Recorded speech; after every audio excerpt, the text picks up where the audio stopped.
see Inspector Lestrade at once. Your name, sir? Dr. John Watson. He's expecting you, sir. In a way, I believe he is.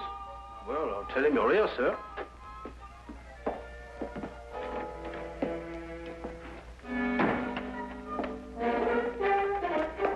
You can go in, sir. Dr. Watson, I didn't expect to have the pleasure of seeing you again so soon. Will you kindly read that? What is it? Read it. Oh. Yes, sir. Oh.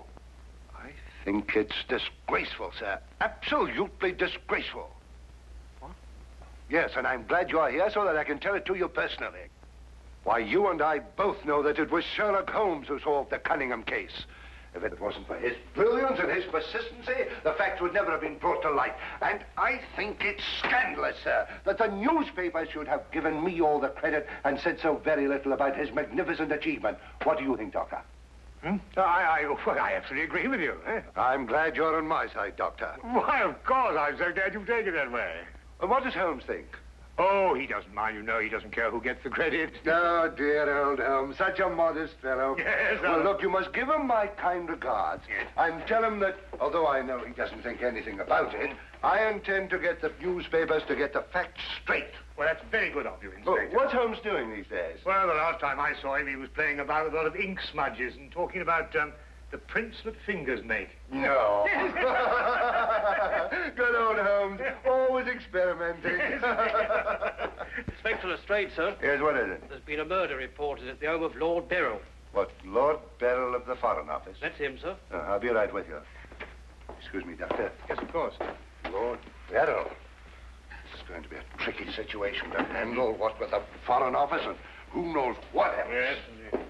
Can I be of any assistance? I don't think so, Doctor. Oh, perhaps as a medical man. Mind you, I don't know what to expect, but I think you could be of invaluable assistance. Say no more. Here's the address, sir. Your carriage is waiting outside. Oh, thank you very much. Perhaps you'd care to acquaint Sherlock Holmes with what has happened. Well, I don't know. I don't know myself what's happened. As you said, the people involved make this case rather delicate. Perhaps a little suggestion now and then might help facilitate matters. One never knows. Yes, you're so right. Take a message to Mr. Sherlock Holmes of 221 Baker Street. 221B. Yes, of course, 221B Baker Street. Tell him what has happened and drive him to Lord Beryl's residence. Yes, sir. And tell him Dr. John Watson is already there. The flat's the first floor up. Yes, sir. Very good, sir.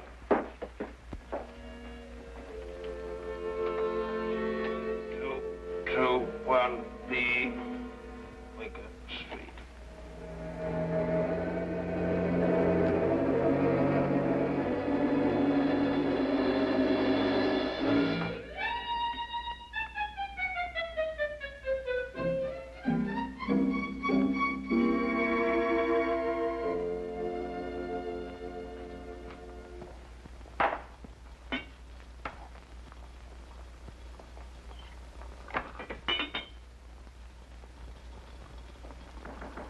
Come in. Excuse me, Mr. Holmes. Yes? A message for you, sir. There's been a murder committed at the home of Lord Beryl. Inspector Lestrade and Dr. Watson have already gone there. Thank you. Would you care to have some tea? Some tea, sir? Yes.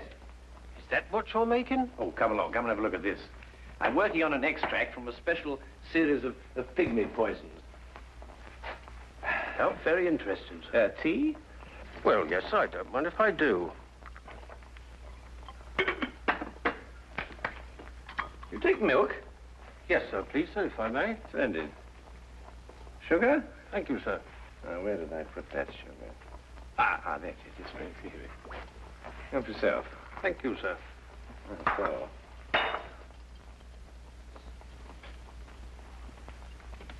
What's this you're doing here, sir? Well, I believe that certain poisons, if taken in the correct doses, can actually have beneficial rather than fatal effects.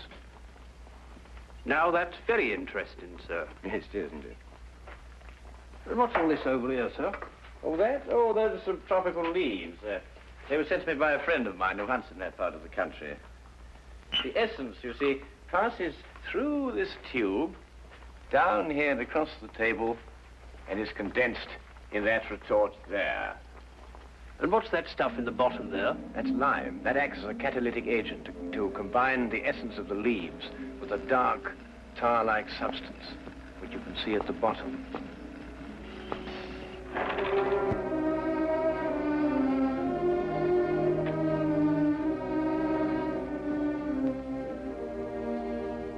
Inspector Lestrade, I demand to see my wife. You've kept me waiting half an hour, and now I should like an explanation. Of course, you're entitled to one, sir.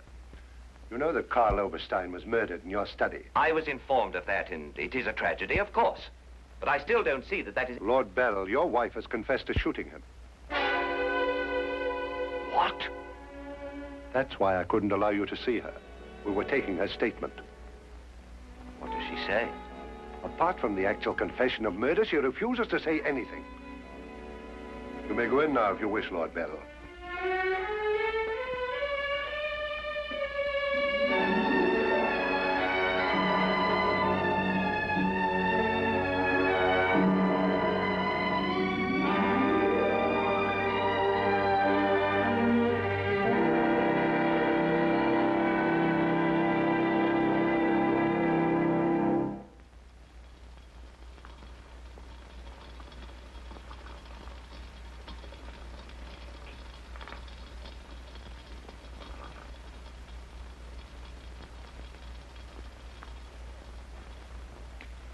What's that you're putting in now, sir? Well, it's a form of acid dye. Yeah. That's all right. Oh, where have you two been all the afternoon? Didn't the sergeant tell you? Oh, yes, I remember. There was a murder somewhere. Was it interesting? No, Mr. Dewitt. Uh-huh. Well, Lestrade, come and have a whiskey and soda. Whiskey and soda, Lestrade. I don't know. I'll be off duty in 5 minutes. Yes, I think that'd be all right. Neat for me. Well, sit down if you can find yourself a place. Thank you. yes, well, I think we can leave that to boil for a little while now. Now, gentlemen, what's the problem? Who was murdered? A man named Karl Oberstein. Oberstein. Oberstein. Oh, yes, I remember. An Austrian chap. He was originally, but of course, for a number of years, he's been a freelance agent. Mm-hmm. Buying and selling anything he can get his hands on, eh? But his hands in a bit too much this time. Lady Beryl shot him. Holt Smith, 38. Oh, really? It was a nasty bit there. I examined the body before it was removed. Entire back of the head gone. Instantaneous death, of course. Did you find the bullet? No, the police surgeon will do that. It hadn't come out. Yes, and that shot in the back of the head removes any possible chance Lady Beryl may have had of claiming self-defense. You're off duty now, aren't you, Wilkins? Yes, sir. You may go home. Thank you, sir. It's been a pleasure working for you this afternoon, Mr. Holmes. Like to know how it all turns out. I'll let you know. Thank you, sir. Good afternoon, sir. I feel sorry for Lord Beryl. There'll be quite a scandal when this appears in the papers. Yes, it certainly will be. I wonder why Lady Beryl lied to you. What nationality was Lady Beryl originally? Well, she was born in Austria, although she was brought up in America. She's been here in England for the past 5 years, since her marriage, you know. It's a shame a woman like her has to remain in prison. Still, she might decide to tell you...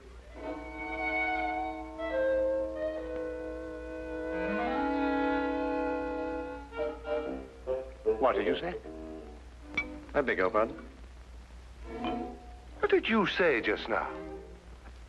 I didn't say anything. Oh, yes, you did. You said, I wonder why Lady Beryl lied to you. Oh, that. Yes, what did you mean? Nothing, except, of course, that Lady Beryl didn't shoot this chap Oberstein at all. But she confessed to it.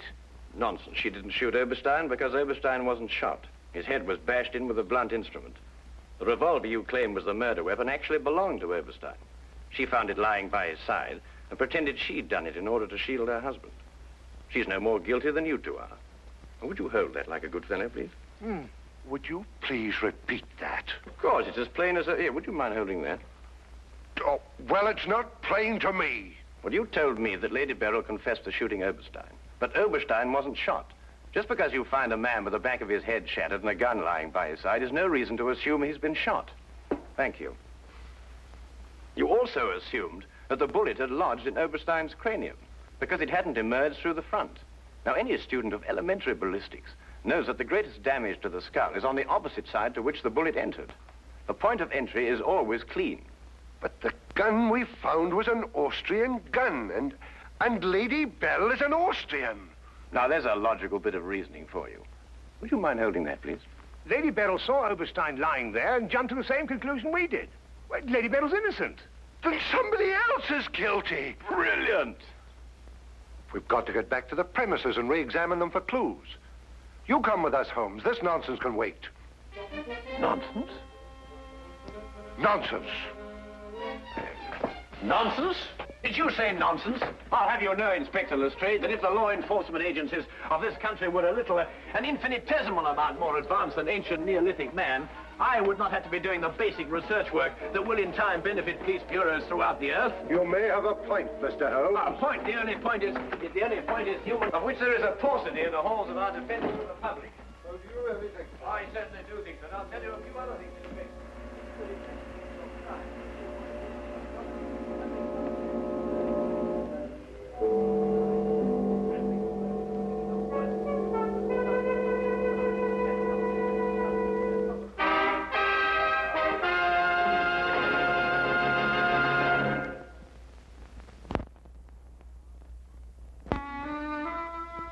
And now we return to the case of Lady Beryl. Yes, is to be dependent 90% on a good memory. Details, Lestrade, those are the things. She's in here, and normally I'd detain her for confessing to a crime she didn't commit, but, well, what with the Foreign Office and all that, I don't believe I will. No, Lestrade, you don't want to hold her. Much easier to solve the crime if she's out. Exactly. Inspector Lestrade.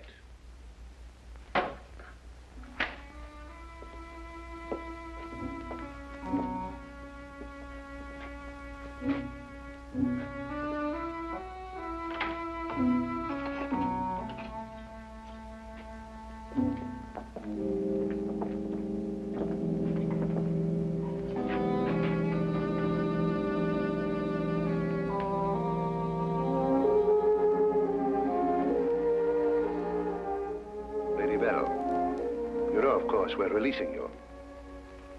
So I understand. Do you know why? No. We've been able to prove that you didn't commit this murder you confessed to.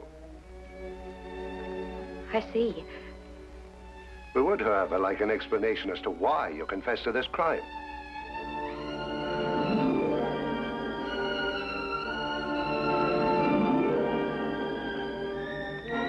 I prefer not to explain my actions, Inspector.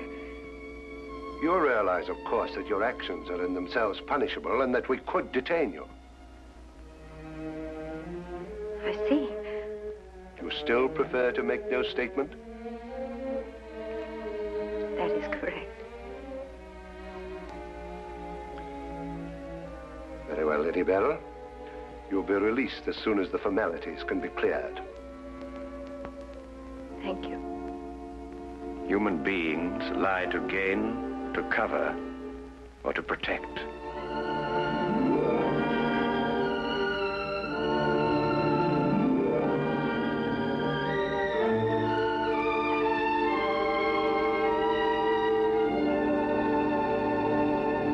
I don't know how to thank you, Mr. Holmes. Please consider me forever in your debt. Not at all. You're in the Foreign Office, aren't you, Lord Beryl? I am. Had you ever met Herr Oberstein before? I had. Exactly when? Last week. For the first time? And the last time. I see.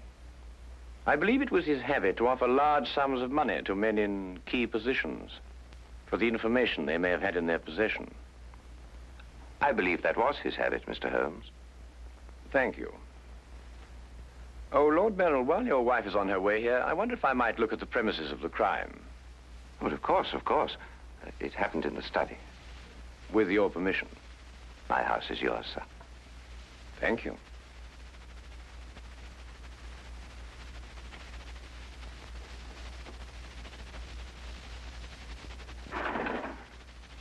Well, now, let me see. Karl Oberstein was lying about there. Of course, it's been removed. Yes, yes, of course. I see you've cleaned everything up with your usual remarkable efficiency, Lestrade. Now, look here, Holmes. I didn't know there was going to be any mystery about this affair. Oberstein's head was here, Holmes, and his feet were there. Thank you, Watson.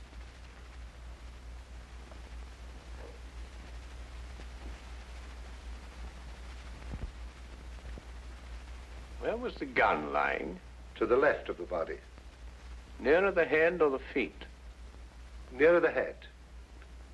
Was Oberstein face up or down? Face up. I had to turn him over to examine him.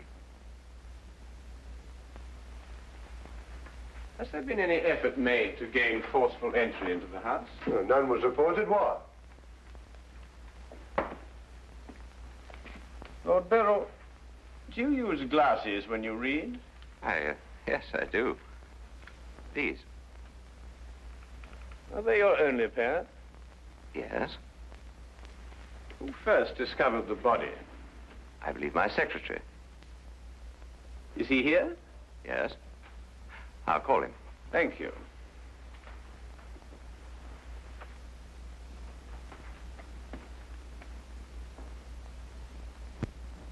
Lestrade, where was Lord Beryl at the time you estimated the crime was committed? He'd been at a meeting with high government officials all day. Oh, good, good. Why did you ask about the glasses, Holmes? It's because Lord Beryl wears glasses when he reads that Lady Beryl confessed to a crime she didn't commit. What? This is my secretary, Mr. Ross. You've met Inspector Lestrade and Dr. Watson. This gentleman is Mr. Sherlock Holmes. How do you do? I understand it's through your efforts that Lady Beryl was returning home. Partially through my efforts. I wonder if I could impose upon you, Mr. Ross. Why, of course, sir. Would you mind taking these sheets of paper and roughly outline the position in which you discovered the body? Outline it in scraps of paper. If you would be so kind. Why, of course. What's the purpose of that? How many men have you on the premises, Lestrade? 2 outside. Why? Good, good. I wonder if you'd mind taking them into the garden behind this window and making a thorough search of the premises for a radius of 30 feet. Looking for what? Anything that doesn't belong in a garden. Are you serious, Holmes? Shh. Completely.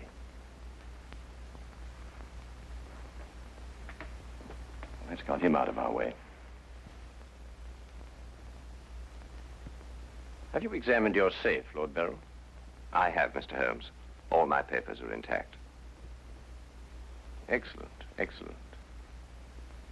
Does Mr. Ross have the combination to your safe? Yes? There's been no question of robbery. Of course not, Ross. One must ask these questions in an investigation. Of course. Good afternoon, Lady Beryl. Nina, my darling. How are you? I'm all right, George. Quite all right.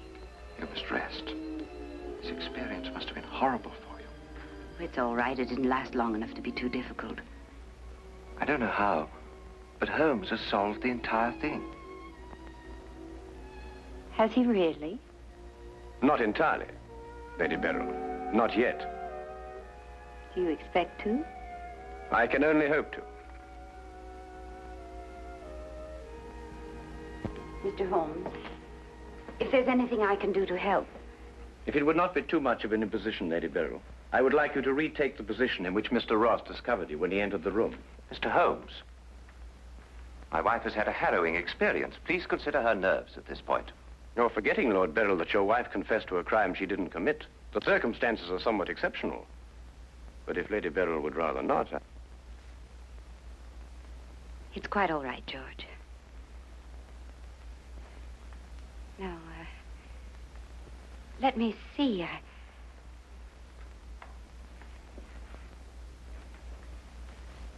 I was standing here. Exactly there? I believe so. Mr. Ross, are you quite certain that that is the position in which Lady Beryl was standing? Well, if you'll pardon my saying so, Lady Beryl, just for the sake of accuracy, you understand, I believe you were standing just a bit further to your left. A little to your left, Lady Beryl. Like that? Yes, I'd say right there. Good. Now, Lady Beryl had a revolver in her hand. Mr. Holmes. That is correct. In which hand? My right hand. Mr. Ross? That's right. Lady Beryl's right hand. Lord Beryl, do you happen to have a revolver in the house? Yes, I have. May I have it? I'm not going to ask my wife to... Yes, I am. If your wife has no objection. Of course she has objections. I have no objections, Mr. Holmes.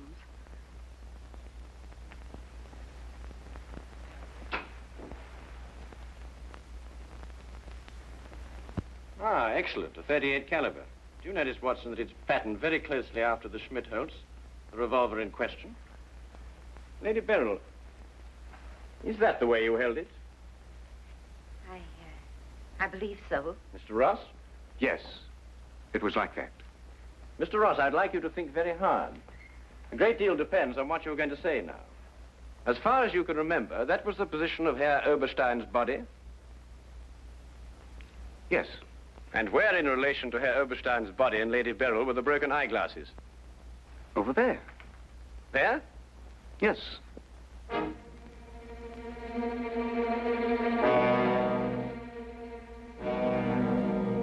Watson, were there any glasses on the floor when you found the body? Absolutely not. You're positive? Positive. That's right. I didn't know what I was saying. There were no glasses on the floor at all. There weren't any glasses on the floor when you found Lady Beryl bending over the body. But there were when you sent Herr Oberstein crashing to the ground.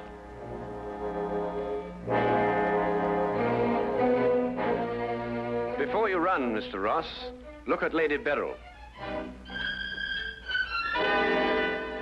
I don't understand this, Mr. Holmes. Well, very simple, really. Herr Oberstein approached you with an offer to buy Foreign Office secrets. You threw him out. Then Ross contacted him, prepared to sell him the secrets. Well, there's nothing missing from the safe. Of course not. If you sold anything, you'd have been found out. Herr Oberstein came here expecting to buy. You opened the safe, showed him the papers he wanted. He put his glasses on to examine them. And then when he paid you, you smashed his skull in. He fell, breaking his glasses. His revolver dropped from his pocket. Then you replaced the papers, pocketed the money, and left. It's a lie. Why, you filthy... The unfortunate point occurred when Lady Beryl discovered the body.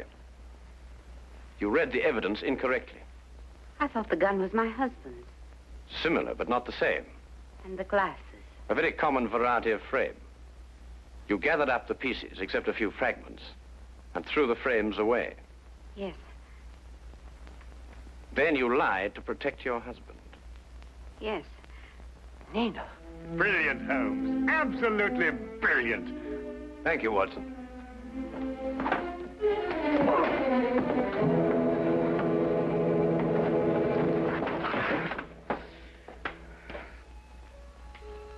My humble and very grateful thanks, Mr. Holmes. It's been a pleasure to help so brave and noble a woman. I'm still not quite certain what's happened, but I know we shall both be forever indebted to you.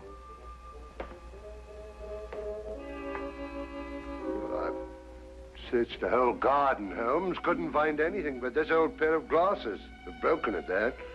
Really? Mr. Holmes has solved the entire case, Inspector. He has? How? By the little things, Lestrade.